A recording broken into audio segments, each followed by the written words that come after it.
আমি তার সঙ্গে অস্ত্র ধরতে যাব। দেখে তাই নিজের ছোট্ট 6 বৎসরের বালক তারে ডাক দিয়ে বলেছে, লক্ষণ এদিকে আয়। এই দুর্যোধনের কনিষ্ঠ পুত্র লক্ষণকে যখন ডেকে নিল, ওই লক্ষণ দৌড়ে বাবার কাছে গিয়েছে। শ্রীবক্তান 6 বৎসরের নয় 11 বৎসরের ছেলে যখন দৌড়ে এসে বাবার করে নিয়েছে, আসো বলছে, লক্ষণ রে বাবা চেয়ে থাকতো ওকে দেখে এবার ধরা চোড়া পড়া সেনাপতির বেশ করেছে ধারণ তো বর্ণ চক্র পরে যখন দাঁড়িয়েছে ধনুর্বাণ ধরিয়ে ওই রথের পরে নিয়েছে, আসো।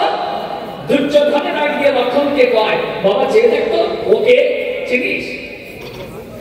লক্ষণ তাকিয়ে থেকে এইবার বাবাকে বলছে, দেখে দাদা মানে অভিমন্যু দাদা, কত দাদা ভাই খেলা খেলে অনুক্ষণ বলে দাদা। লক্ষণ এখনো কিন্তু অস্ত্র বিদ্যায় পারদর্শী হয়নি, কখন সে অস্ত্র হাতে নেয় নাই, অস্ত্র শিক্ষাও করে না। দুর্যোধন বলছে তখন যে পারবি তোরা তো ভাই যুদ্ধ করতে পারবি? ও ভেবেছে লক্ষণ 11 বছরের ছেলে, ভাবছে কি আমরা ভাইয়ে ভাইয়ে যেভাবে খেলাধুলা করি যুদ্ধ খেলা করি কোথায় তেমন। বলে হ্যাঁ পারবো। বলে ঠিক আছে তাহলে না, তোরা ভাইয়ে ভাইয়ে যুদ্ধ করবি, এটা ভাইয়ে ভাইয়ের যুদ্ধ, কোন প্রাতিষ্ঠানিকের সঙ্গে আমি যুদ্ধ করতে পারি না। নিজের ছেলেকে পাঠিয়ে দিল, দৌড়ে গিয়ে তখন লক্ষণ নিচে দাঁড়িয়ে, তার রড নাই, অস্ত্র নাই, বেশ নাই, ওই অবস্থায় দিয়েছে ডাক দিয়েছে দাদা। যে ডাক দিয়েছে দাদা, অভিমন্যু পিছন ফিরে তাকিয়ে দেখে লক্ষণ লাভ দিয়ে তখন রথ থেকে নেমে এলো, ধনুর্বাণ ফেলে দিয়ে লক্ষণকে এসে বুকে দাঁড়িয়ে দেখেছে। আর দুর্যোধন তখন হাতে তালি দিয়ে বলেছে, ওই কোথায় দুঃশাসন, দেখে যা আজ ভাইয়ে ভাইয়ে ওরা ভাইয়ে ভাইয়ে মিলে গেছে, আমরাও ভাইয়ে ভাইয়ে হব মিলন, ভাই তোর কাছে করি দাবি, এখনই তুই পাণ্ডব শিবিরে যাবি, ওই পাণ্ডবদের দেখে আনবি, আমরাও ভাইয়ে ভাইয়ে হব মিলন। এত বড় ভালো মানুষ হয়। দুর্যোধনের চরিত্র অতীব পবিত্র, ও বাবা কৃষ্ণ পদ্মনেত্র, কিন্তু তোমার কাছে নয় মনের মতো। আচ্ছা বলুন তো আপনারা এরকম নিরপেক্ষ মানুষ হয় যে নিজে হাতে তালি দিয়ে দুঃশাসনকে ডেকে দিয়ে বলছে, যা এখনই পাণ্ডবকে ডেকে আনবি, আমরাও ভাইয়ে ভাইয়ে হব। আর এই যে এই কৃষ্ণ ভগবান, খুলে বলি সবার সন্নিধান, আপনারা যেমন ভাবছেন আসলে তা নয় তেমন। দেখলেন ওই কৃষ্ণ চেয়ে দেখে সর্বনাশ। এইভাবে যদি ওদের হয়ে যায় মিলন, তাহলে তো কুরুক্ষেত্র যুদ্ধ হবে না। এই করে বিবেচনা অগ্নি সরস্বতীকে করেছে স্মরণ। এই কৃষ্ণ তখন দুষ্ট সরস্বতীকে ডাক দেয়, যখনই দুষ্ট সরস্বতীকে করেছিল স্মরণ, ওই দুষ্ট সরস্বতী কাছে এলো, এসে তখন অভিমন্যুর যুগ ব্যবহার করেছিল।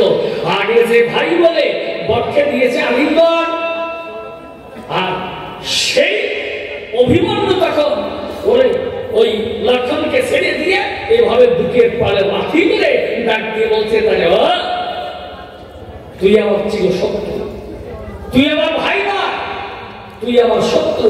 লাভ দিয়ে তখন ওই যে রথের পালে উঠে গেল, গিয়ে ওই ধনুর্বাণ ধারণ করেছিল, যখনই করেছে বাণ নিক্ষেপ হওয়ার লক্ষণের এই বুকে আমূলদীপ্ত হয়ে সত্য কথা উদাহরণ করে অমনি মাটিতে গিয়ে হয়েছে, মাটিতে লুটিয়ে পড়ে তখন বাবা বাবা বলে চিৎকার করে সহসা।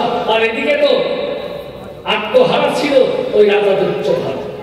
তখন কেননা বলছে ওরা ভাইয়ে ভাইয়ে মিলে গেছে, খুলে বলি তোর কাছে দুঃশাসন, এখনই পাণ্ডব শিবিরে গিয়ে ওদের নিয়ে এইখানে করতে আগমন, আমরাও ভাইয়ে ভাইয়ে মিলিত হব। সেই আনন্দে আত্মহারা হয়ে আছে। এমন সময় লক্ষণ যখন কাতর স্বরে চিৎকার করে বাবা বাবা বলে অতহারে, এই সকাতরে যখন করতে উচ্চারণ, এভাবে কাতর ধ্বনি শুনতে পেয়ে সহসা দুর্যোধন ওদিকে তাকিয়ে দেখে লক্ষণের বদ্ধ মানে মানে বিদীর্ণ হয়েছে, আর মৃত্তিকায় কদলি তিক্ত সম হয়েছে লুণ্ঠন। মাটিতে লুটিয়ে পড়েছে, মানে মানে জর্জরিত। এই সময় দুঃশাসনকে ডাক দিয়ে বলছে, কোথায় সত্যরথী? খুলে বলি সবার সম্পত্তি। সত্যরথীকে দুর্যোধন আদেশ দিল তখন, আমার জাতুষ্পুত্র না, ও আমার শত্রু। জগতে মানুষ সব সইতে পারে, কিন্তু পুত্র শোকের যাতনা সইতে পারে না। তখন কি বাবা বলুন, ঠিক কিনা? সব সইতে পারে, কিন্তু পুত্র শোকের যাতনা সইতে না পারে। এই সত্যরথীকে আদেশ দিল তখন সত্যরথীকে নিয়ে তখন ঘিরে নিয়েছিল। আপনাদের কাছে বলা হলো, এরপরে হয়েছিল অভিমন্যুর পতন। এই যে যুদ্ধ শুরু হয়ে গেল, দেখেন, কারণ পাণ্ডব পক্ষে বা কুরু পক্ষে কারো কিন্তু এ পর্যন্ত ঘটে নাই মরণ। প্রথম রক্ত কে দিল? রাজা দুর্যোধনের পুত্র, কনিষ্ঠ পুত্র, সে লক্ষণ। সেই যন্ত্রণা সইতে না পেরে ওই সত্যরথীকে পাঠিয়েছিল তখন অভিমন্যুর ধারে। অকৃষ্ণ, তা তুমি বললে কেন? ওদের তো হয়ে যেত মিলন, আর তো যুদ্ধ হতো না। কি বাবা, তাই তো? কিন্তু তুমি বললে কেন দুষ্ট সরস্বতীকে করে আনয়ন? যে দুষ্ট সরস্বতী কথা বলা, এখনই যা ওই অভিমন্যুর কণ্ঠে তুমি ভর ভর রাখো। আর সেই অভিমন্যুর জিহ্বায় ভর করেছিল, অগ্নি লক্ষ্মণকে ছেড়ে দিয়ে লাঠি দিয়ে ফেলে দিল। ধনুবান ধরে তখন ধরে বন ছেড়ে দিল। এই লক্ষণ লুটিয়ে পড়ে, তখন সকাতরে বাবাকে করেছিল স্মরণ। তাই দেখে অগ্নি বলেছে, দেখে কোথায় সত্যরথী? এই সত্যরথীকে করেছিল। তাহলে যুদ্ধের নায়ক কে বাবা? কে যুদ্ধ বাধায়? হ্যাঁ, ওই রকম আর একদিন ওই যে বিশ্বতে যান, কালকেও পঞ্চবান তৈরি করে।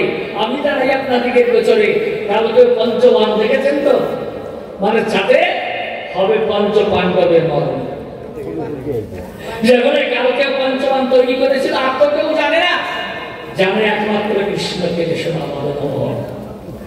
কৃষ্ণ ডাক দিয়ে কয় অর্জুনের ধারে, অর্জুন, একদিন ছোটবেলায় দুটি বর দিতে চেয়েছিল না তোমার দাদা রাজা দুর্যোধন? বলে হ্যাঁ। যেদিন চিত্ররাজ গন্ধর্ব ওই ভানুমতিকে হরণ করে, খুলে বলে আপনাদেরকে গোচরে, তখন এই দ্রৌপদীর কথায় অর্জুন অস্ত্র করল ধারণ।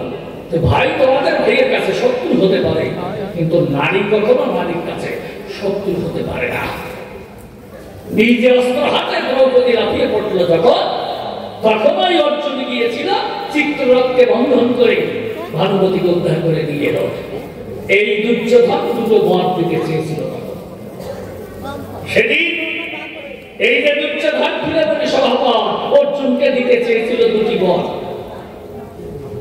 আজকে আর ওই যে কৃষ্ণ নটবর, তাই অর্জুনকে করিয়ে দিল সব। দেখেন, আর কেউ জানে না। ওই যে কেউ পঞ্চবার জানে মাত্র কৃষ্ণ ভগবান।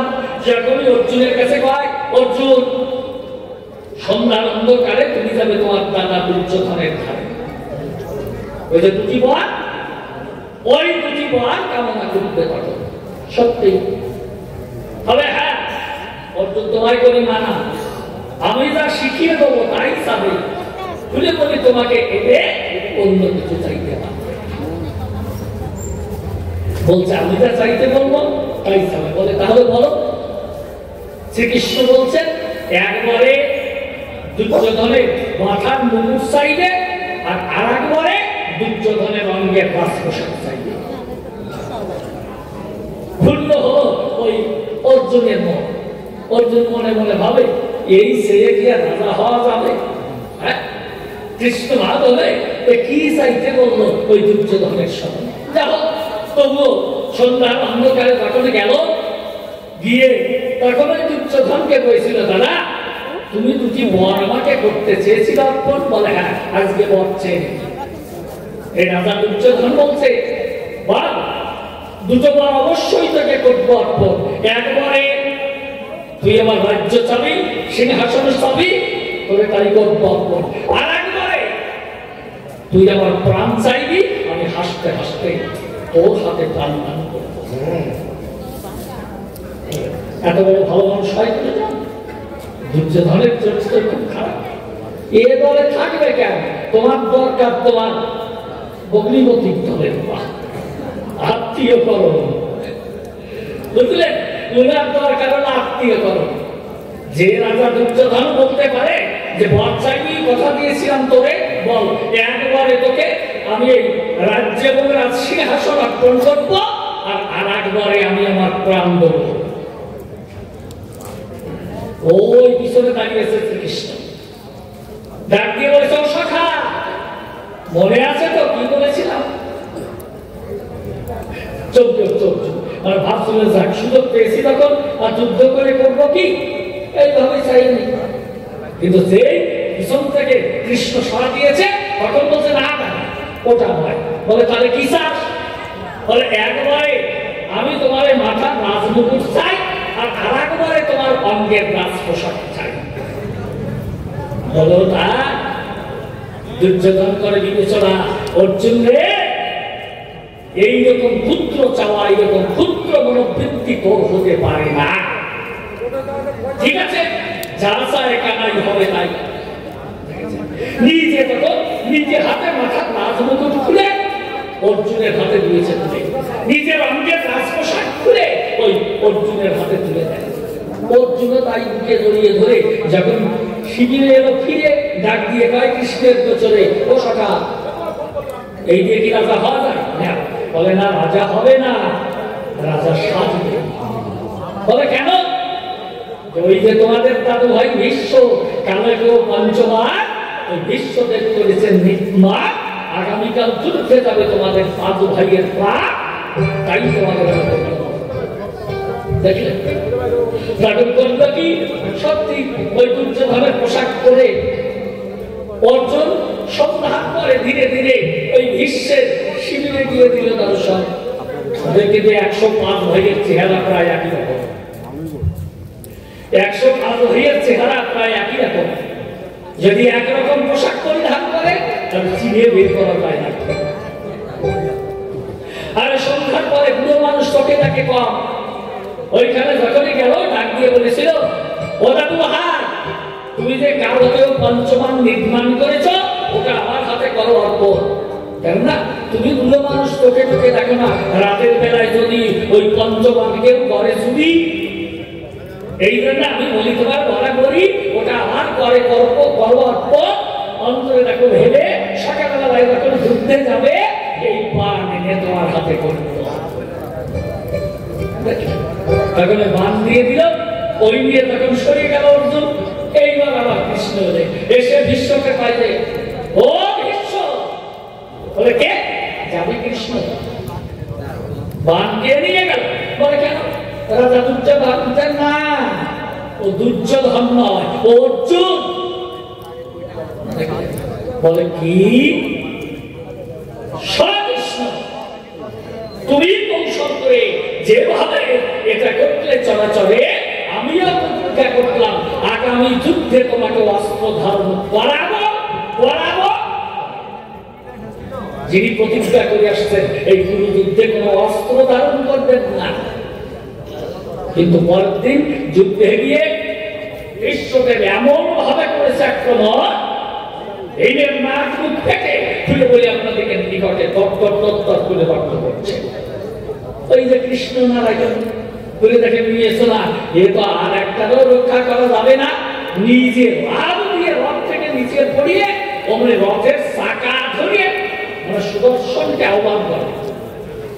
আসতে দেরি করল সুদর্শন চক্র এসে পারে নাই, আর ওই যে কৃষ্ণ কানাই রাত দিয়ে নেমে রথের চাকা ভেঙে তাই ভরে বিশ্বদেবকে করেছে আক্রমণ।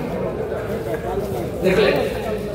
বিশ্বদেব প্রণাম করে অস্ত্র দিয়ে ছেড়ে ডাক দিয়ে বলে, হে ঠাকুর, আমার মতো অধম তুমি তো আমার বাক্য রক্ষা করেছ, এতেই ধন্য হলাম। এই হলো বিশ্ব। তাহলে তুমি সরসজ্জায় মাতলে যা এইবার সত্যখানা গান গেয়ে আমার মতো ফিরে এরপরে ভগবান উপনীত হয়ে আপনাদের আনন্দ রস করা হবে।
এমন কি অপরাধ ছিল যার জন্য সংসদ যেদিন যুদ্ধের সেনাপতি ঘুরে ঘুরে সবাই সম্পদ ওই যে কৃষ্ণ জগৎপতি অমনি কুন্তির কাছে হয়েছে বলো মা আমি আর পারলাম বলে কৃষ্ণ কি বলে আমি আর তোমার ছেলে দেব যে কেন যতদিন যুদ্ধের সেনাপতি ছিল বিশ্ব দাদুহার সে তোমার ছেলেদের ক্ষমা করছে কোনো অসুবিধা হয় না কিন্তু আগামীকাল যুদ্ধের সেনাপতি হলো কর্ণ এই কর্ণ যেমন ভারতের তৃতীয় তোমার ছেলে তৃতীয় কালকে সকাল সকালে এসে ওইগুলো শুনে এই জন্য তুমি আমার কথা দাও এই রাতের অন্ধকারে তুমি কাপনের সাজিয়ে তাহলে পরিচালককে নায়ককে পলায়কে কৃষ্ণ যখন এই যুক্তি দিল সন্ধ্যার অন্ধকারে ঘুরে ঘুরে আপনাদেরকে পেছনে ওই কর্ণের শিবিরে মাতা কুন্তি গিয়ে শিবির দোয়ার বলো সত্য চন্দ্রকে কর্মবীর বলছে কষ্টমকে কারো কোনো সরা নাই একটা আলোক্য বক্তৃতা হাতে নিয়ে মানে একটা প্রবীণ হাতে নিয়ে কর্ণ শিবিরের বাহিরে গিয়ে দেখে একজন অবগুঞ্জ প্রতিগমনী দাঁড়িয়ে আছে মুখের কাছে তুলে তুলে দেখে কুন্তি চমকে ও ওই মাদক রহমান ওই মাদক পাণ্ডব জানি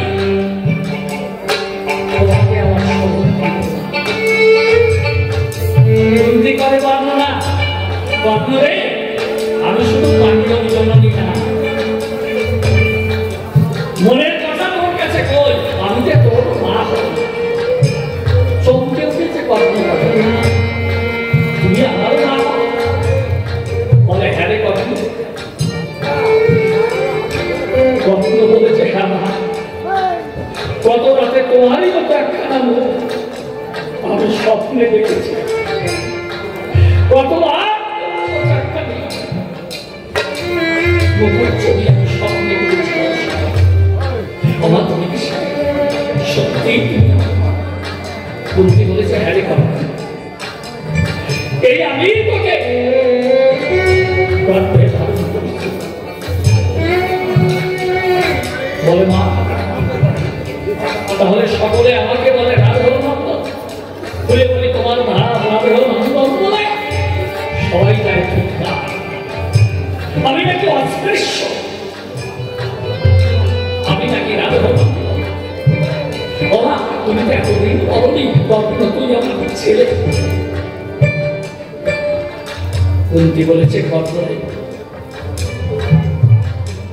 আমি যে তোকে কুমারী অবস্থায় জন্ম দিয়েছি আমি তোকে কুমারী অবস্থায় জন্ম দিয়েছি বলি তোর কাছাকাছি সেদিন যদি আমি তোকে আমার পক্ষে করতাম তাহলে সমাজ অঙ্গুলি ভেবে বলে বলতো আমিও আমার আপন দেওয়ার সকলে আমাকে তাই আমি তো অনুপায় দেখো তাই তো জন্ম আগে আমি তোকে নদীর পক্ষে তোর বিদায়ী লড়াটা আমার প্রত্যেক চুম্বা এখনো চলতে হচ্ছে ফিরে কর্ণ ফিরে তুই আমার চেষ্টা করতে তুই রাজা হবি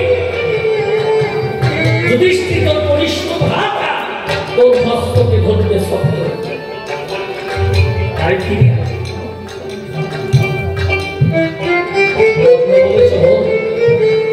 মা এলে তুমি তা বলো তো আমার বাবাকে কুন্তি বলেছে তোর পিতা ওই দিনে এলে যদি আর একটু আগে এলে দিগন্তের দিগমণি উদিত থাকতে সূর্য যদি কেন এলে আমি আমার দু চোখে চলে পারছ না খাওয়া ধরে অর্থ সাজিয়ে হবে আমার মা বাবার জীবন আমার সবাই যেভাবে বলে আমাকে সকলের লাঞ্ছনা গন্ধরা অবহেলায় আমার হৃৎপিণ্ড থেকে রক্তক্ষরণ হতে হতে আর যে পত্র প্রস্ফুটিত হয়েছিল আমি নিজ হাতে আমি প্রস্ফুটিত পত্র পাচ্ছ না তোমাকে পত্র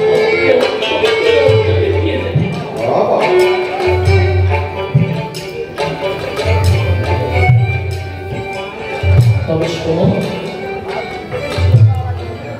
এই যে রক্তক্ষয়ী মহাযজ্ঞ হল এই বুভুক্ষ কুরুক্ষেত্রে রক্ত পিয়াসা মেটেনি সে শুধু কৌরবদের পক্ষে সন্তুষ্ট নয় তোমার যে কোনো একটা সন্তানের রক্ত কাকে দেবে বলো না কাকে দেবে একদিকে তোমার পঞ্চ পাণ্ডব আর একদিকে আমি অবাকার পঞ্চ পাণ্ডবের সবাই কথা নয় যুধিষ্ঠির সাধু মানুষ তাকে ছেড়ে দিলাম ভীমা তার কথা ছেড়ে দিলাম নকুল শহরে তারা দুজন শিশু তাদেরকেও ছেড়ে দিলাম কিন্তু অর্জুনকে ছেড়ে দেব আমার অর্জুনটা বলে ভারতে অদ্বিতীয় বীর আমিও পুণ্যভূমিতে একই সিংহাসনে যেমন দুজন রাজা একসঙ্গে প্রতিষ্ঠা পেতে পারে না আর এই পুণ্যভূমিতে ভারত মাতার পুণ্যভূমিতে এই দুজন বীর একসঙ্গে প্রতিষ্ঠা হবে তাই তো বহুত্ব কুরুক্ষেত্র তোমার এই দুটি সন্তানের যে কোনো একদিকে তোমার স্নেহশীল সুধায় পরিপুষ্ট তৃতীয় সন্তান অর্জন আর একদিকে অবজ্ঞা অবহেলা লাঞ্ছনা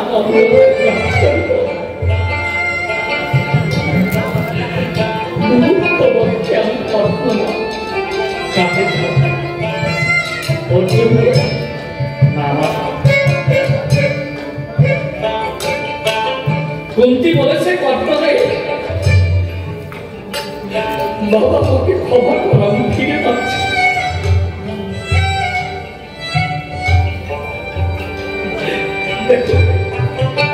দুর্ভাগা ছাড়া হয়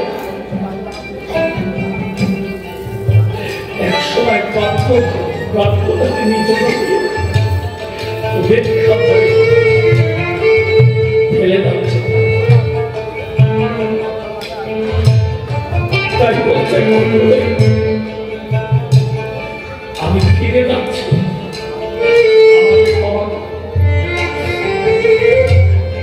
বলেছে আমি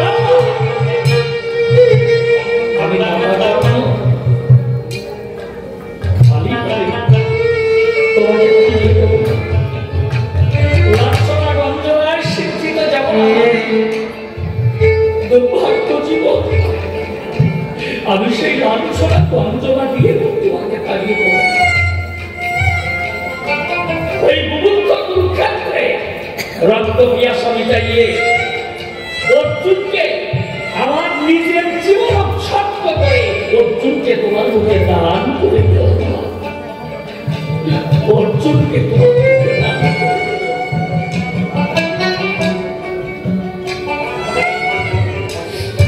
সেই কর্ম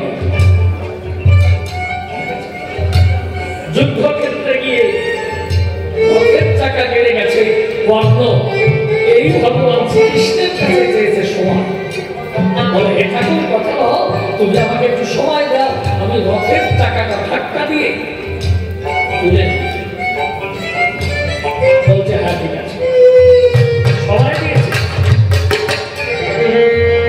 কর্ণ রথ থেকে নেমে গিয়ে চাকা ধরে ধাক্কা দিচ্ছে অর্জুন তাকিয়ে আছে যেটা যুদ্ধের নিয়ম অস্ত্রহীনকে তো অস্ত্র দিয়ে আঘাত করা যাবে না যিনি কৃষ্ণ কেলেশনা ভক্তের ভগবান তিনি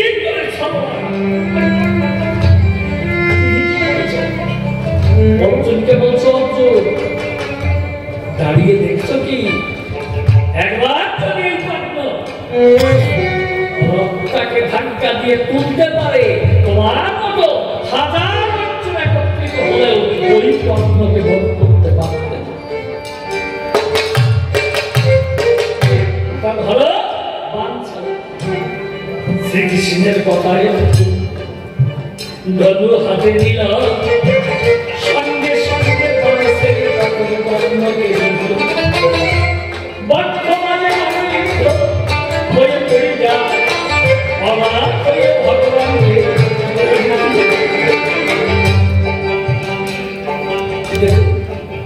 বান্ধিত অবস্থায় কর্ণ লুটিয়ে পড়ে গিয়ে ভগবান শ্রীকৃষ্ণের দিকে চেয়ে প্রণাম দিয়ে বলেছে ঠাকুর তোমার ইচ্ছাই পূর্ণ করে তুমি যা চেয়েছো তাই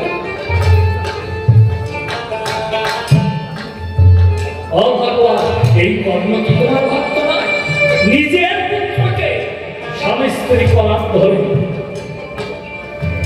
নিজের পুত্রকে কেটে যদিও এই ধরনের কথা শাস্ত্রের এই মানে যুক্তিহীন কথা মানতে কষ্ট হয় কিন্তু তবুও তো আমাদের প্রাচীন শাস্ত্রের পাতায় এগুলি আছে তাহা না হোক পুত্র কেটে না হয় নারী দিক কিন্তু তাও তো কর্ম যা করেছে তুমি তাকে বধ করলে কি করে আদেশ দিলে যে তাড়াতাড়ি রাম ছাড়ো ওই কর্মকে মারো তা না হলে তোমার মতো হাজার কন্যা অর্জুন একত্রিত হলেও কর্মকে জয় করতে পারে এই কয়েকখানা প্রশ্ন আমি সবাই করতাম চান এখন আমি আমার মতো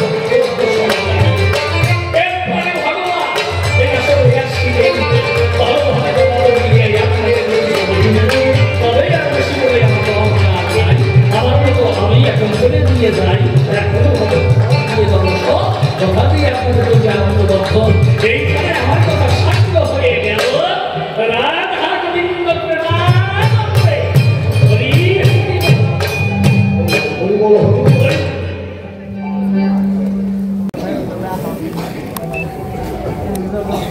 কিছুক্ষণ বসেন এখন কি যেন একটু বেশি আছে গুনগুন করছে তাহলে প্রকৃতপক্ষে নারদ দুর্যোধনের পক্ষ সমর্থন করে কথা নারদের যে আলোচনা তাতে বোঝা যায় যুধিষ্ঠিরকে সমর্থন করছে না তাই তো নাকি এই জন্যেও ডিসকোয়ালিফাই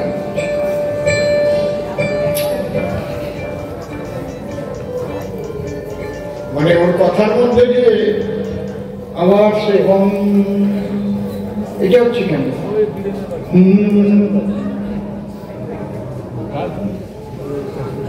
ওর কথার মধ্যে যে এটাই প্রমাণ পায়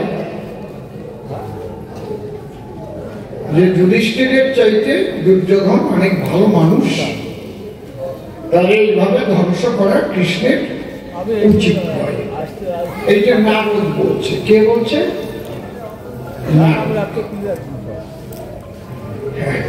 নারদকে এই কথা বলতে পারে প্রশ্ন করতে পারে নারদকে দুর্যোধনের পক্ষ সমর্থন করতে পারে আপনারা কি বলেন আসল জায়গায় একটু বড় ওই গুনগুনটা কমাও কোন সুইচটা কেটা করবে আমি তো বুঝি না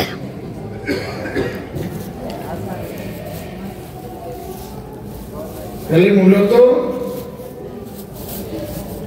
একটা ব্যাপার আপনারা বোঝেন একটা খুব ভালো কথা বলেছে যে দুর্যোধন বলছে ধর্ম কি তা আমি জানি, কিন্তু তাতে আমি প্রবৃত্তি হতে পারি না, আমার মন তাতে প্রবৃত্ত না। জানামি ধর্ম নচমে প্রবৃত্তি, জানাম্য ধর্ম নচমে নিবৃত্তি। তয়া ঋষিকেশ যথা নিযুক্তস্মি তথা কর্ম। ঋষিক মানে হচ্ছে, ঋষিক মানে কি? ইন্দ্রিয়। ঋষিকেশ মানে কি? ইন্দ্রিয় গণ। ও ঋষিকেশ মানে ভগবান শ্রীকৃষ্ণকে বুঝেছে, ভালো কম। বুঝতে পারছেন কি বলছি? ব্যাখ্যা দিয়ে যক্ষা ধরে দেখে গেছে। সন্ধব মানে লবণ, আবার সন্ধব মানে ঘোড়া। আপন মানে নিজ, আবার আপন মানে দোকানদার। আপনে আপনজন রাখা কর্তব্য, মানে দোকানে নিজের জন রাখা উচিত। বুঝতে পারছেন? সমুচ্চারিত ভিন্নার্থক শব্দ, উচ্চারণ একই। এবার ঋষিকেশ,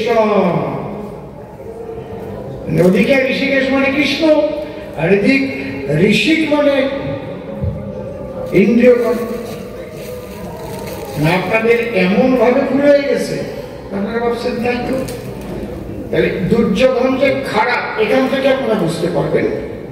আমি যদি বলি দুধ খাওয়া তো ভালো, আমি জানি দুধের মধ্যে সমস্ত ভিটামিন আছে, এক দুধ খেয়েই মানুষ বাঁচে। আর মদ খেলে যে কি ক্ষতি হয় তাও আমি জানি, কিন্তু আমি মদ খাওয়া ত্যাগ করতে পারছি না, দুধে আমার রুচি আসে।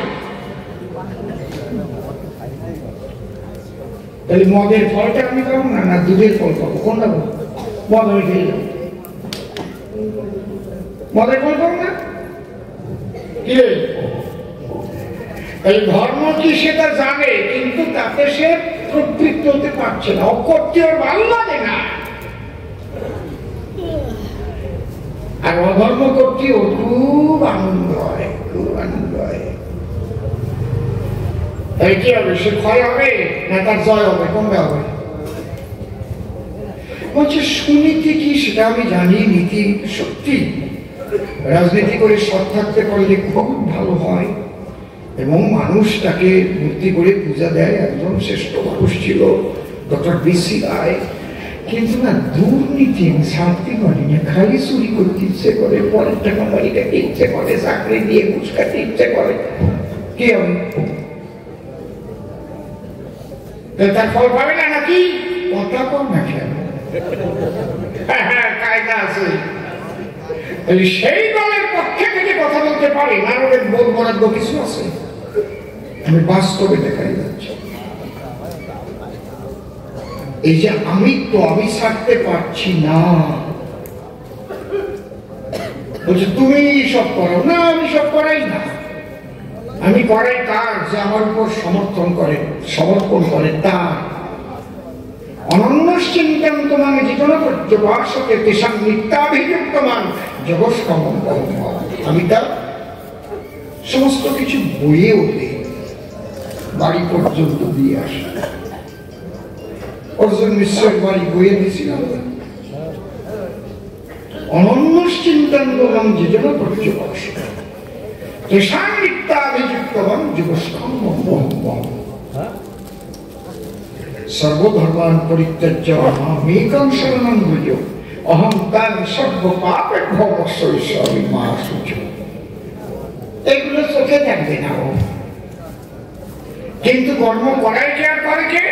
প্রকৃতি ক্রিয়মাণানি গুণই কর্মাণি সর্বস্ব অহংকার অভিমূঢ়তা কর্তা ভক্তি মন্যতে। গীতার দুটো একটা শ্লোক পড়িয়ে বেড়াচ্ছে নড়িয়ে চড়িয়ে। সমস্ত জায়গায় একটু পড়াশোনা দরকার। না খুব ভালো, ওরে আমি একটা প্রণাম করি। আমার ঈশ্বর বলবে না, তুমি মরে গেলি তোমার ঈশ্বর বলবে। তুমি মরো, তোমার নামের আগে ঈশ্বর বসবে, বসবে, কেউ ঠেকাতে পারবে না। এও বলে গেলে বলবে, কে বসবে না? আমিও বলে গেলি বলবে। কিন্তু তোমাকে তো ভগবান নারদ বলা হয়, নারদ ভগবান বলে না, কপিল ভগবান বলে না। ভগবান, ঈশ্বর, পরমেশ্বর প্রত্যেকটা ডেফিনেশন আছে না। কেউ সরস্বর্যপূর্ণ স এবং ভগবান সর্বনারায়ণ, সর্বৈশ্বর্যপূর্ণ যিনি ঈশ্বর তিনি। বসুন, আপনাদের বেশি সময় বসায় রাখবো না, রাত অনেক হয়ে গেছে না।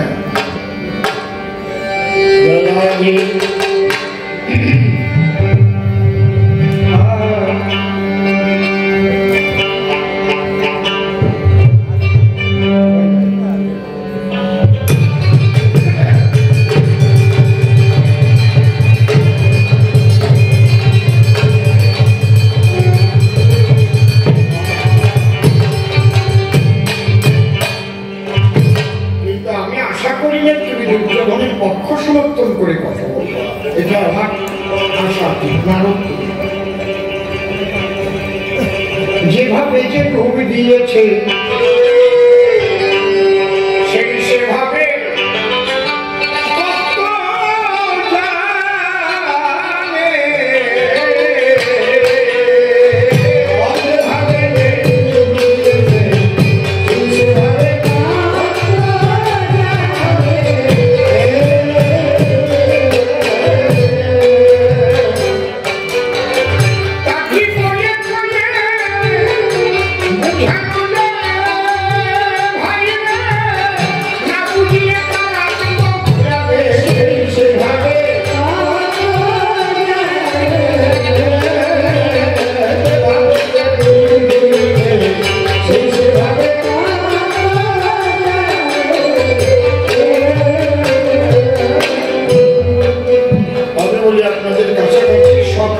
সবার হয় না রুচি। আবার কেউ বিচার করে খাদ্য করে নয়, কোন খাদ্য খেলে পরে আমার শরীর সুস্থ থাকতে পারে। আমি বুঝে শুনে কুখাদ্য খেলে আমার শরীর অসুস্থ হলে দোষকে ডাক্তার পাবো, তবু নয়।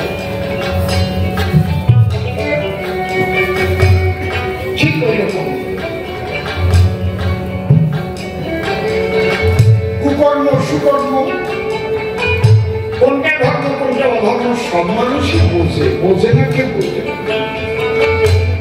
বাবা তুমি চর্চা করে কাছে গিয়ে এক ভক্ত বলছে, বাবা আমাকে ভালো লেখো। বলে বাবা ভালো ঠিক, বলে আমি তো ভালো মন্দ বুঝি না বাবা, বোঝো না? তোমরা কয় ভাই? 5 ভাই। 5 ভাই? তুমি কোনজন? বলে আমি বড় ভাই। সব ভাই বিয়ে করেছো? হ্যাঁ। সব ভাই বেঁচে আছে? বলে না, ছোট ভাইটা অ্যাক্সিডেন্টে মারা গেছে। ছোট ভাতৃবধূ কোথায় আছে? বলে আমাদের বাড়িতেই আছে। বলে আজকে বাড়ি যাইয়ে ওই ছোট ভাই বউ যে বিধবা ওরে নিয়ে এক লেপের তলে শুনবো। ঠাকুর তুমি এরকম মন্দ কথা শিখাই দিচ্ছ কেন? একটু আগে তো বললেন ভালো মন্দ বুঝি না, এটা যে মন্দ বুঝলি কি করে? তুই তো বুঝে শুনেই খারাপ কাজ করিস, বলে ভালো লাগবে কিনা?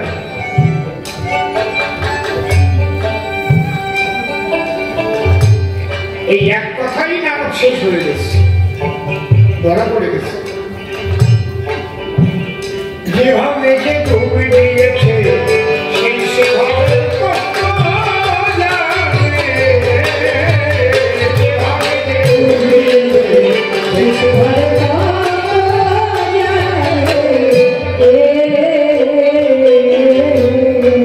গভীর রাতে যখন দেখতে উঠিলে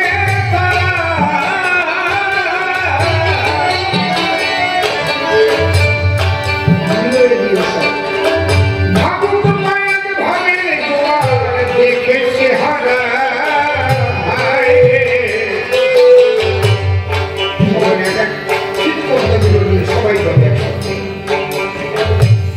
গভীর রাতে গগনেতে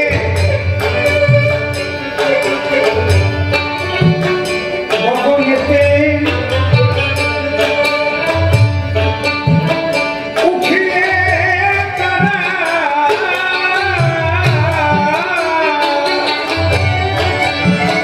ভাবুক পায়ার ভাবে জোয়ার দেখে চেহারা সেইভাবে না ডুবেছে তারা সেইভাবে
এই ঘরে যারা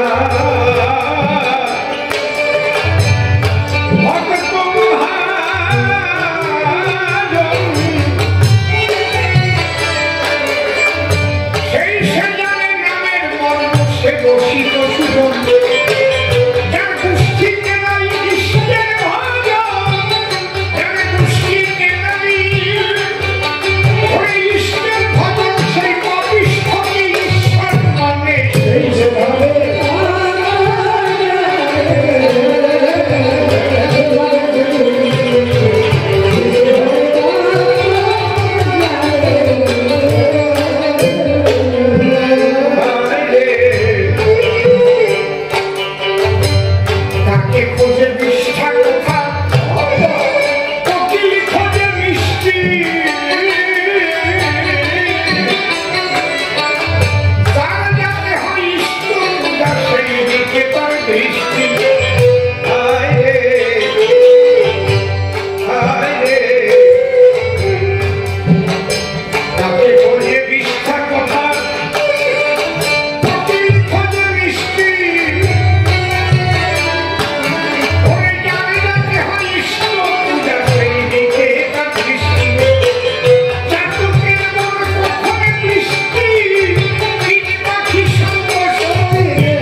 আমি অসীম সরকার একবার 42 বছর আগে হবে কি তারও বেশি হতে পারে, বাইহাটে বাবা সুখদেব ব্রহ্মচারী ছিলেন। নাম শুনেছেন তো আপনারা? সুখদেব ব্রহ্মচারী নাম শুনেছেন? মহামানব ছিলেন। এদিকে কারণা ভবা পাগলা আর ওদিকে বাইহাটের সুপ্রসন্ন।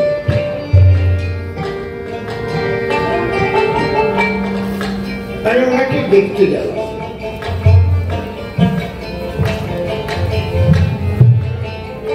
তখন আমার কত বয়স, 22-23 হবে, 42-43 বছর আগে।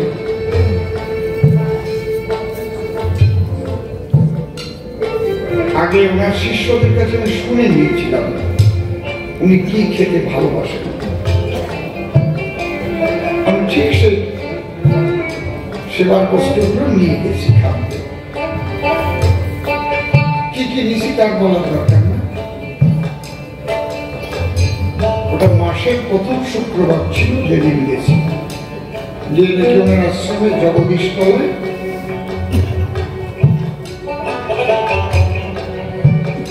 বড় ঘরে একটা বারান্দা, সেই বারান্দা একটা খাটের উপর উনি বসা আছে আর ভক্তরা বসা রয়েছে। কাকুয়ার বাবু বলে একজন ওখানে আছে, সে নিচে বসে আছে। উনি আবার কাউকে পায়ে হাত দিয়ে প্রণাম করতে দিতেন না। আমি যখন দরজায় গিয়ে দাঁড়িয়েছি, আমি মনে মনে ভাবছি আমি কোনো জোর করবো না, আমি ভগবান দর্শনে এসেছি। কিন্তু উনি বলছেন এই ওরে ছেড়ে দিয়ে আমার কাছে আসতে। সবাই একটু অবাক হয়ে গেল। আমি গেলাম, প্রণাম করলাম, পাশেই বসলাম। তিলক নামে ওনার একজন ভক্ত এখনো বেঁচে আছে, খুব ভালো গান করে, চড়া শুনে। উনি ওনার সম্পর্কে একটা গান লিখে গেছেন।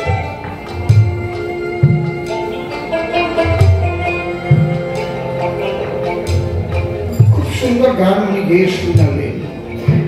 গানের শেষে হচ্ছে, তোমার পদে আমি করেছি আত্মসমর্পণ,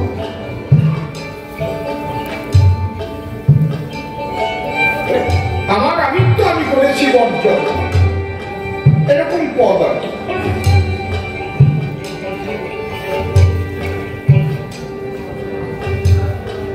তখন উনি বলছেন ওনার সুব্রসেনের বাড়ি কোথায় ছিল সেসব দিয়ে পরিচয় দিয়ে গান টান প্রথম লেখা। গুরুকে যেমন গুরু ব্রহ্মা গুরু বিষ্ণু গুরু দেব মহেশ্বর গুরু দেব পরমব্রহ্ম তস্মৈ শ্রী গুরু, একদম ঈশ্বর জ্ঞানী গানের মধ্যে রয়েছে। তখন সুব্রসেন বলতেছে আমার বলে জন্ম হয়েছে, আমি জন্মিও না আমি মরিও না, তোরা দেখিস আমি জন্মেছি আমি মরেছি। আমি খুব আনন্দ পাচ্ছি, ভালো কথা কয়।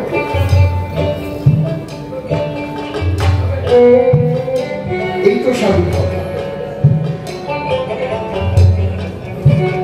কারণ সাধু তো যখন হয় তখন তো তার জন্ম মৃত্যু বোধ থাকে না, সে তো অমৃতস্য পুত্রায় মানে দিব্যানিতস্তু, সে অমৃত, সেটা বুঝতে পারে না, সে অমৃতের কণা।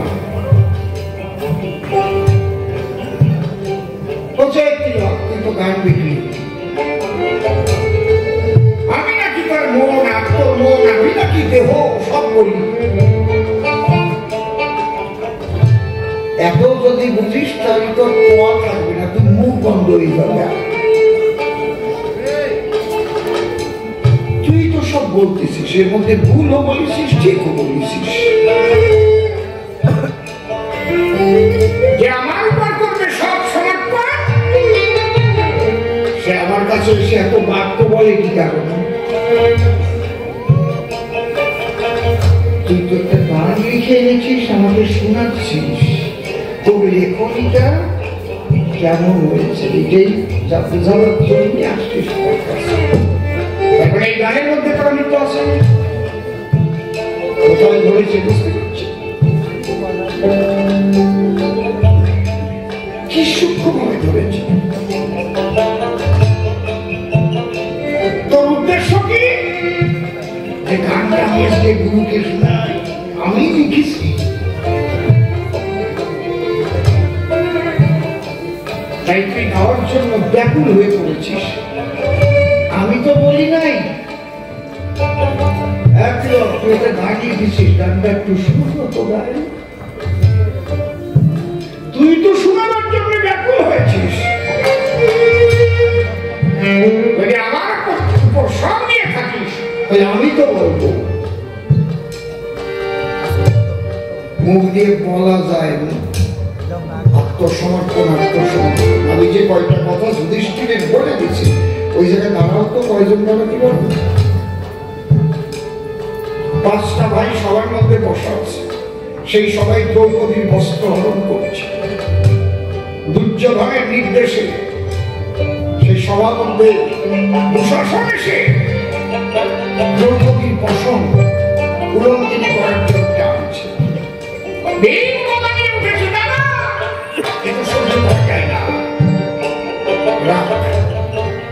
তোর পদার্থ কতক্ষণ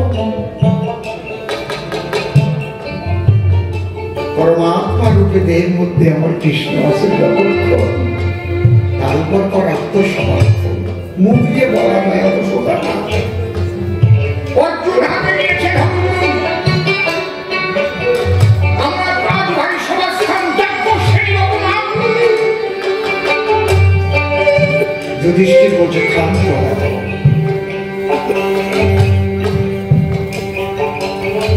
তোমার কর্তৃত্ব দেখাতে গেলে শ্রীকৃষ্ণ যাবে ফেলে, শ্রীকৃষ্ণের চরণ ফলে বড় আত্মদান। দ্রৌপদী কখনই বলেনি তোমরা প্রান্তর হয়ত সাহায্য বাঁচাও সম্মান। দ্রৌপদী কি করল? কৃষ্ণ পদে আত্মসমর্পণ করে 2 হাত তুলে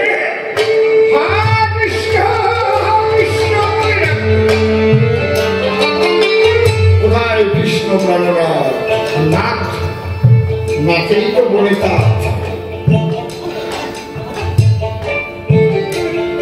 সকলে মিলিয়া করিল আত্মসমর্পণ, যে কারণে বসন যোগাই আমি নাগাই। কত বছরে কাঁদিবে দুষ্ট দুঃশাসন, যত টানে যোগাই আমি ভগবান। বসনে আর অভাব হলো না, কাদা হয়ে গেছে টানতে টানতে, তার যে বসন কোথায় নারদ। এই জায়গায় যাওয়া অত সোজা না, মুখ দিয়ে বলো।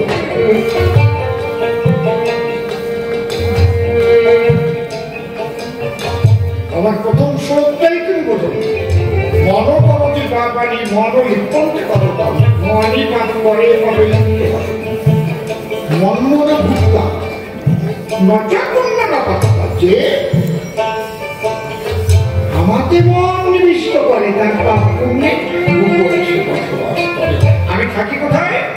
প্রতিটি জীবের দেহের মধ্যে আমি বাস করি। কি রূপে? পরমাত্মা।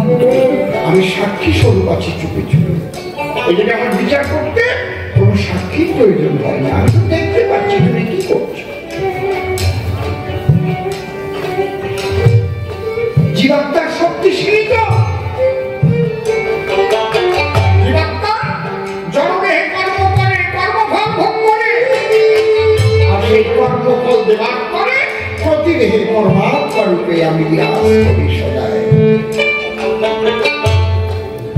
কেমন থাকি? যেমন কাঠের মধ্যে আগুন থাকে, দুধের মধ্যে ঘৃত থাকে, ঠিক তেমন আমি জীব দেহের মধ্যে থাকি। আমাকে দেখতে পারে না, কে পারে? দুগ্ধ মন্থন করতে হয়, দহি পাতায় মন্থন করতে হয়, তারপরে মাখনকে ওই যে জাল দিয়ে কি হয়।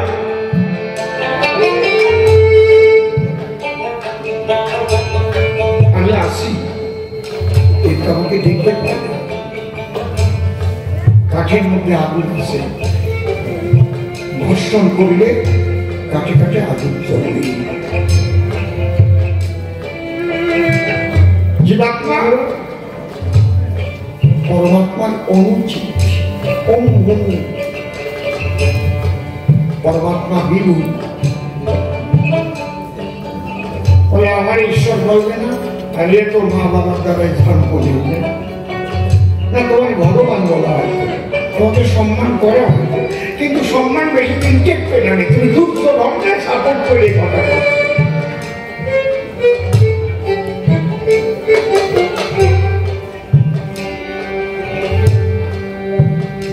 আত্মসমর্পিত হলে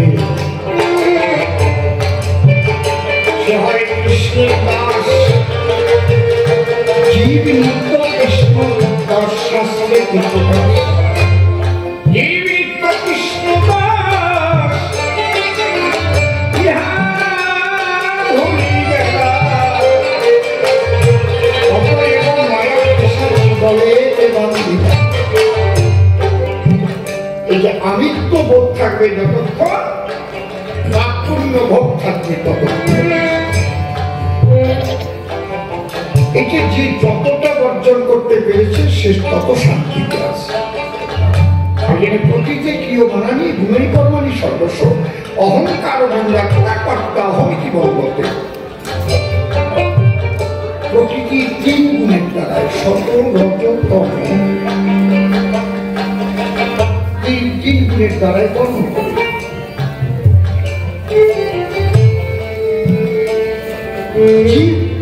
আমি করি, আমি পারি, অহংকার বশ করি, জীবের কর্মফল ভোগ করতে হয়। এই আমিত্ব যখন স্বামিত্বে হয় নয়, যেমন একটা সাগরের মধ্যে কল্পনা করে 1000 কলসিতে জল ভরে, কলসির মুখ আটকাইয়ে দিলেন তার সেই, দেখে নাও, কলসির মুখ একদম সিল করে দিয়ে ভিতরে জল সাগরের মধ্যে ফেলে দিলেন। কলসির ভিতরেও জল, কলসির বাইরেও জল, ভিতরে জল সংগ্রহ করছে, আমি একটু সাগর চাই, আমি একটু সাগরের জল চাই। কিন্তু ওই যে মাটির চারা দিয়ে কি করো মেশিনারি, মাটির আবরণ দিয়ে ঘেরা আছে,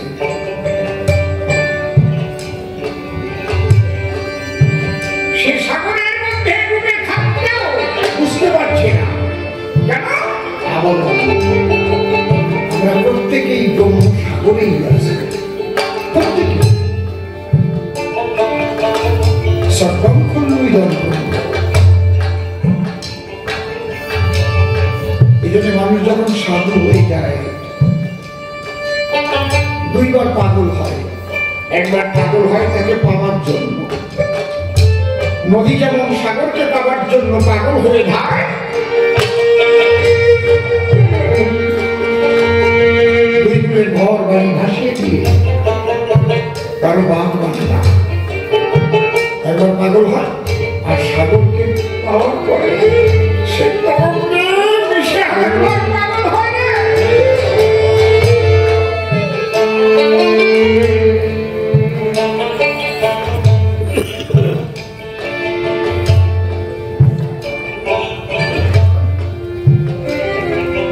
কলসির ভিতরে জল, পাগল হয়ে উঠেছে, আমি কবে সাগরের সঙ্গে বসে আছে সাগরের ভিতরে। যদি কোনো প্রকার একটা সিদ্ধ করে দেওয়া যায়, তাহলে ভিতরের জল বাইরের জল একাকার হয়ে যায়।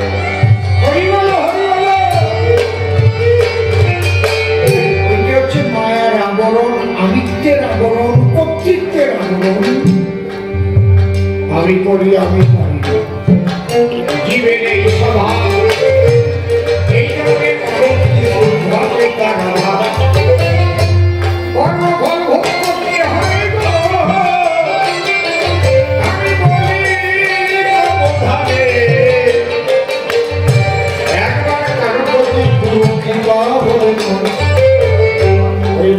চারি যখন ভেঙে যায় জলে ঢাকার হয়ে গেল প্রেমানন্দে হয়ে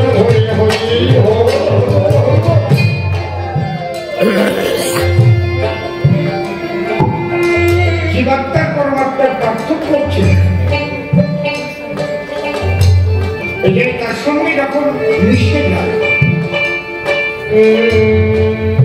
জীবকে থাকতেও সে আনন্দময় হয়ে যায়, কারণ আনন্দের সঙ্গে যুক্ত হয়ে গেছে না।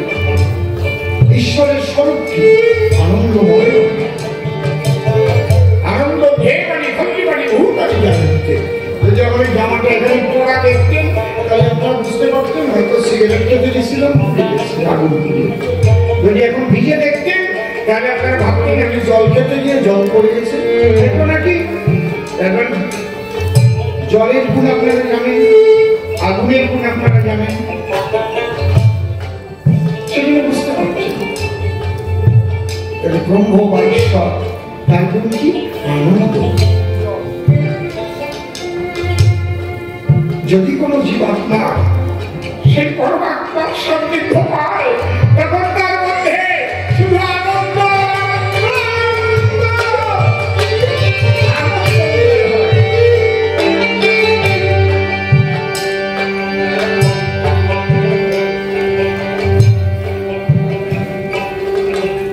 কিন্তু সে তো সাধনার দরকার, মুখ দিয়ে বললে তো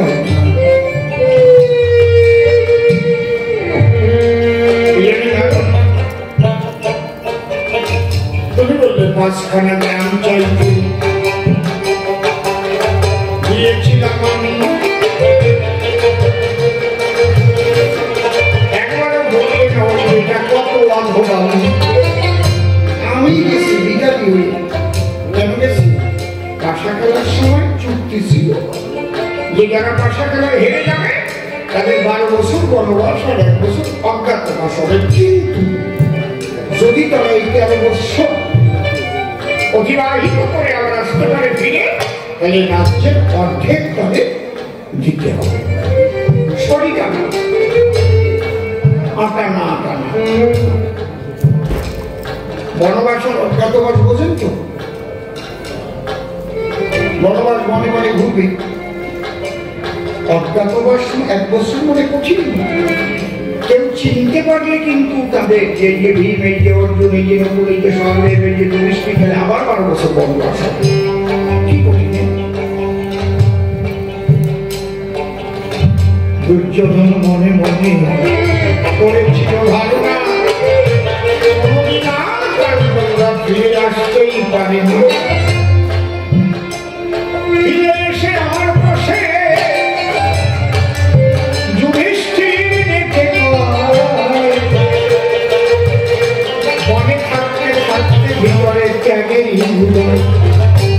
অনেক রাজত্বের দরকার নেই, কৃষ্ণ আমরা 5টা ভাই, 5টা গ্রাম চাই। রাজ্য হলে রাজ্য উল্লেখ থাকতো, জেলা হলে জেলা উল্লেখ থাকতো। এখানে পরিষ্কার গ্রাম, ইন্দ্রপ্রস্থ, তিলপ্রস্থ, মাকুন্দ, বারুণাবত, দেহিবে চক্কারম গ্রামম পঞ্চমে হস্তিনাপুর। যেমন কলকাতা পশ্চিমবঙ্গের রাজধানী, কিন্তু কলকাতা গ্রাম আছে 3খানা। 3টে গ্রাম নিয়ে কলকাতা, সমগ্র কলকাতাটা কি কি বলতে পারে? গোবিন্দপুর, সুধানদী আর কলিকাতা। 3টে গ্রাম একত্রে রাজধানী কলকাতা হয়। যদি কেউ গ্রাম উল্লেখ করে শুধু কলকাতা চায়, কলকাতা গ্রাম উল্লেখ করতে হবে, তাহলে কলকাতার যে গ্রামটা সেই যুক্ত হবে। সে গোবিন্দপুরও পাবে না, সুধানদীও পাবে না। কথা বুঝতে পারছেন কি? এটা কোন পঞ্চায়েত? আমরা যে গান গাচ্ছি এখানে কোন পঞ্চায়েত? হ্যাঁ, বেলঘরিয়া। এটা বেলঘরিয়া পঞ্চায়েত। বেলঘরিয়া 1 নম্বর পঞ্চায়েত। বেলঘরিয়া নামে কোনো গ্রাম আছে? বেলঘরিয়া নামে কোনো গ্রাম আছে? যদি কেউ বলে যে বেলঘরি গ্রামটা চাই, তাহলে সারা পঞ্চায়েত চাওয়া হবে? বেলঘরিয়া পঞ্চায়েতে কতগুলো গ্রাম? ভালো করে ভেবে দেখেন, যতগুলো গ্রাম।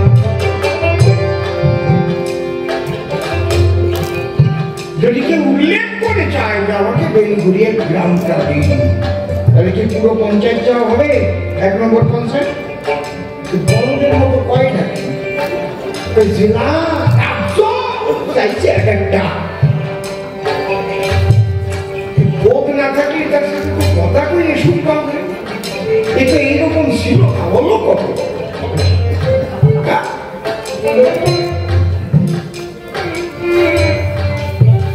এত নির্মম হয়ে যাবে এখন ভেবে তুলি বলে না এক একটা জেলা রাজ্য।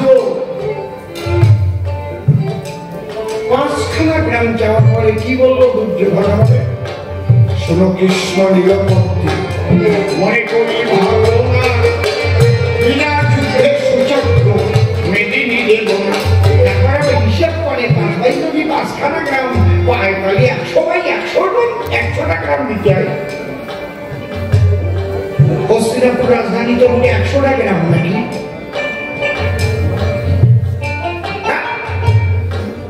তো দেখি কলকাতা যে রাজধানী পশ্চিমবাংলায়, এই রাজধানীতে কতগুলো গ্রাম আছে পশ্চিমবাংলায়? 5খানা গ্রাম যদি কেউ চায়। আমি বললাম এই মশাই এই কথা ভালো নয়। 5খানা গ্রাম দিয়ে বলে ও তুমি দালালি করতে এসেছো? পাণ্ডবদের দালালি কথা মান বলিয়া এটাকে বেড়ে রেখে আমাকে বাঁধবে, সেসব পাই নাই। একটা কথা বলেছি, আমাকে যে বাঁধতে এসেছে বলছে বলবো না নারদ, তোমার মনে একটু সংগত লাগিয়েছে।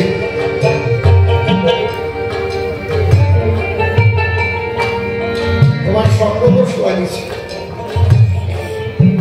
যখন বলবা সবকিছু বলবা খুলে সবার কাছে, দড়িয়ে আমাকে বাঁধতে।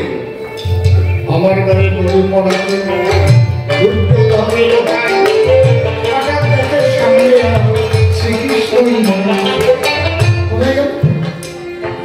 পিছনে গিয়ে তখন আমি কৃষ্ণ কালো শশী করে আমি দিলাম।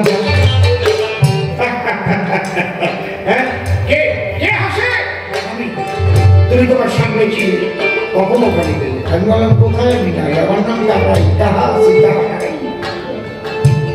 সর্বত্র বিরাজিত আমি বন্ধন করবো। এইবার আবার মানতে দেখি মনে পড়ে কৃষ্ণমূর্তি চক্রের মতো চারিধারে ঘুরে, যে কৃষ্ণকে করে নিয়ে বাঁধি বাঁধে যায়, ওই কৃষ্ণ মিশে দিয়ে আর এক কৃষ্ণের গায়। তখন আমি বলে এলাম যে মশাই নাচতে নাচতে নৈবেদ্যের পরে উঠে গেছে, আর গায়ে আমি এসেছিলাম যাতে ধ্বংসাত্মক যুদ্ধটাকে বন্ধ করে গন্ডগোলটা মিটে যায় তোমাদের ভিতরে। 5খানা গ্রাম দিয়ে মিটে যায়। সর্বগ্রাসী হলে তুমি তোমার স্বভাবেরই দোষে কে রক্ষা করবে তোমার? মরবে এবার দেশে, আর রক্ষা করে কেউ থাকলো না। এই দুর্যোধন কতটা অত্যাচারী হবে, তার নিজের মাতুল বংশ ধ্বংস করেছে। 99 জন মামা আর নিজের নাতু ভাই সব কয়টাকে মেরে ফেলেছে, একটাও বাঁচাই নাই। একজন মাত্র বেঁচে ছিল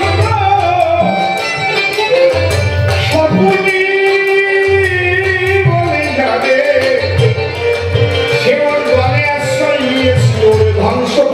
করে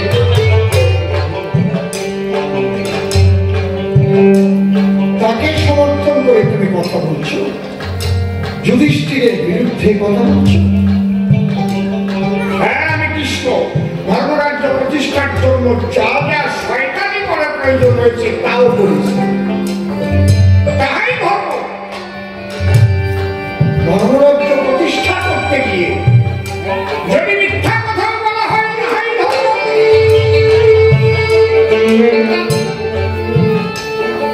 ধর্মকে প্রতিষ্ঠা করতে গিয়ে তুমি যেটা করবে সেটাই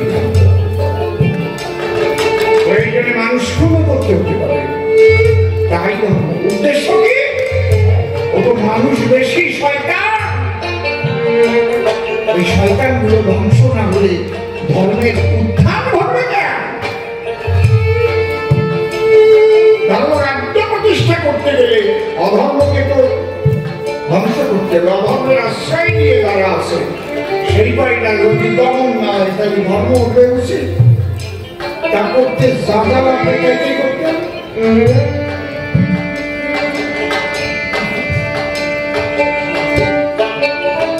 তাহলে বিশ্ব স্বাধীন, নিঃসন্দেহে স্বাধীন। যে কয়জন কৃষ্ণকে চিন্ত ভগবান জানে তার মধ্যে বিশ্ব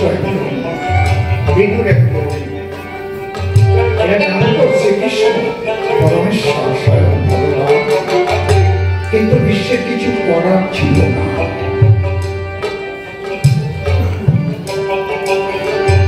বিশ্ব মরত না, কিন্তু এমন একটা কর্ম করেছিল এই জন্য বিশ্ব বেঁচে থাকতে পারে। ৮০,০০০ কি ঘটনা ঘটেছিল জানি শুল্ক করেছিল কত বীরেরা সেখানে সারা দেশের বিরুদ্ধে নিমন্ত্রণ। আমরা অম্বিকা আম্বানি বলল সমস্ত বীরগণ আমার বাড়িতে এসে করবে লড়। যে বীর সবাইকে হারিয়ে দিয়ে জয়যুক্ত হবে সেই বীর আমার ৩টি মেয়ে করে দিয়ে অঙ্কশায়িনী করে ঘরে ফিরে যাবে। সবার নিমন্ত্রণ ছিল কিন্তু বিশ্ব নিমন্ত্রিত ছিল। কেন ছিল না? বিশ্বের প্রতিজ্ঞা আছে জীবনে নারী অঙ্গ স্পর্শ করবে না, সে তো বিয়ে করবেই না। যে যারা বিয়ের ব্যাপার সেই জায়গায় তারা নিমন্ত্রণ করবে। আর তোমার চুলকনি উঠলো কেন ওই জায়গায় যাওয়ার জন্য? একটুখানি ভুলের ফল অনেক বিপদ ঘটে। ভুল করেছে যারা তারা ভুক্ত ভূমি বলে। একটুখানি অনাথগান একটু অবহেলা উঠিয়ে দিতে পারে ভূমির সকল নিরাশা। একটুখানি স্নেহের হাসি একটু ভালোবাসা এই দুনিয়ায় বলতে পারে শান্তি সুখের বাসা। বিশ্বরত্ন এই বাড়িতে হাজির হল। দেখি সবাই বিশ্বকে দেখি তাজ্জব করে দেবে, তুমি এখানে অনেকে তো ভয় পেয়ে বিয়ে তো দূরের কথা ভয় পেয়ে জীবন নিয়ে পড়াইছে।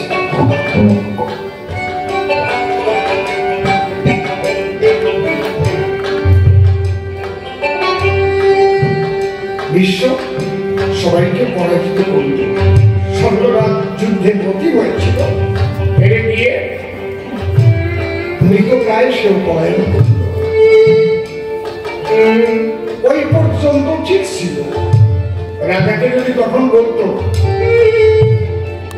এত বড় একটা মহোৎসবের আয়োজন হচ্ছে, আমি তো বিচারক হিসাবেও থাকতে পারতাম না, আমি বৃদ্ধ হয়ে গেলেও যুদ্ধের সঙ্গে আমার যায়নি। কিন্তু ৩টি মেয়ের হাত ধরে রথে তুলে নিল, নিজের ভাইয়ের সঙ্গে দুজনকে নিয়ে দিল। তুমি যখন নিয়ে আসছো তখন তুমি বিয়ে করো। তুমি পেয়েছো যুদ্ধ করে, তুমি দিতে পারো একে তোমার ভাইকে। এই অধিকার দিয়েছে। আমার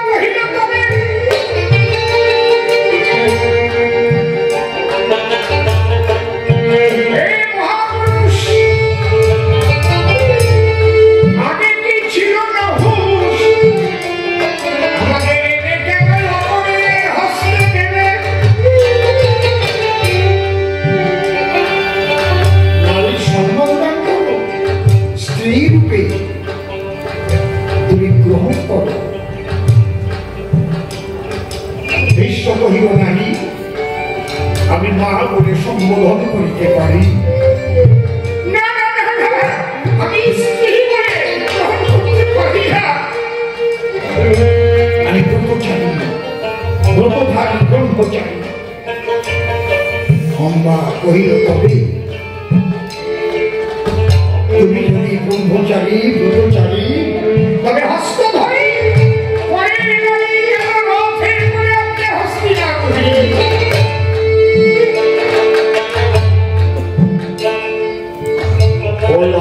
পরশুরামের কাছে গিয়ে বিচার দিল। পরশুরাম বিশ্বকে ডেকে নিল, বলল, বাবা তুমি বিবাহ করো, বিবাহ করেও ব্রহ্মচর্য রক্ষা করা যায়। তাতে দিল না বিশ্ব সার, এই যে গুণবাক্য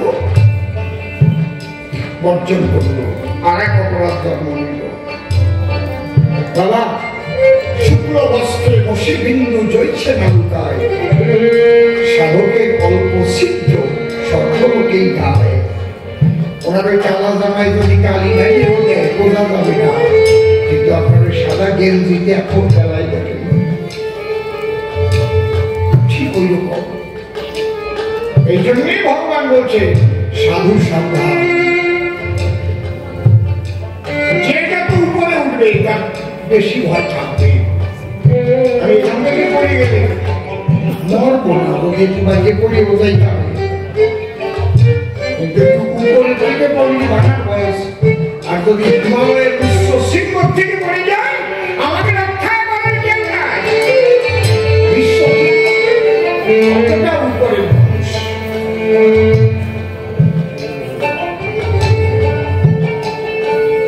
পরশুরামের সঙ্গে যুদ্ধ পর্যন্ত করল বিশ্ব, যদিও বৃদ্ধ পরশুরাম হেরে গেল। অম্বাকে বলল, মা মা তুমি শিবের সাধনা করো, আমি তোমাকে আশীর্বাদ করছি। অম্বা তখন শিব সাধনায় মগ্ন হয়েছিল।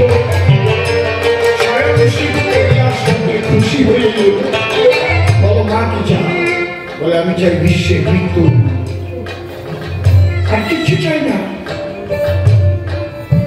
ও তিনটি নারীর জীবন নিয়ে খেলা করেছে। বলছে, মা তাহলে তুমি এই দেহ থাকতে তো হবে না তোমার, এই দেহ ত্যাগ করে নূতন দেহ ধরে শিখর নিরূপে করিবে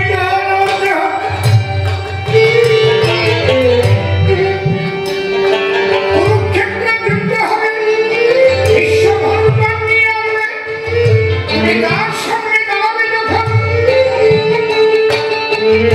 সে ধনুর্বাণ ছেড়ে দেবে, অর্জুনের স্বরে স্বরে সরস্বতী আমার কোনো দোষ আছে? কৃষ্ণের দোষ আছে? কি করতে আমার শিষ্য একটা হয়েছে, আমার দোষ দিয়ে গেছে, ভালো শিষ্য, ভালো কায়দার শিষ্য।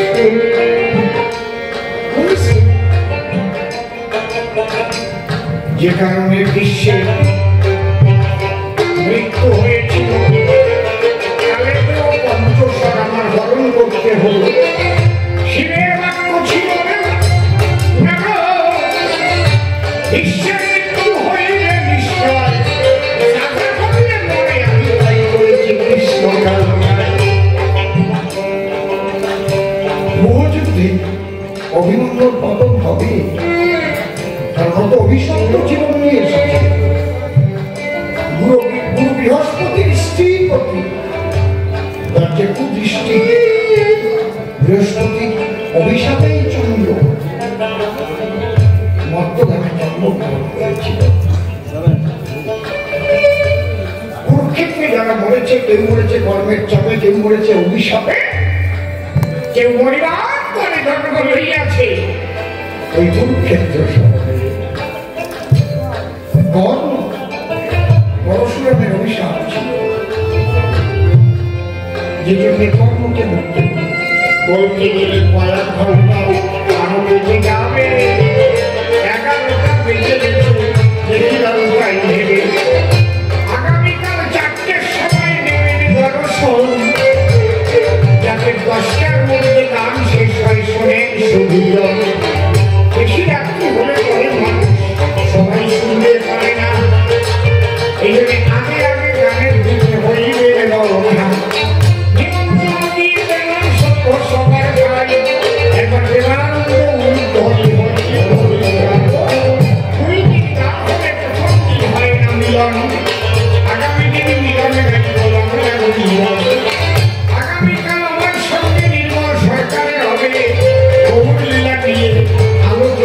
করে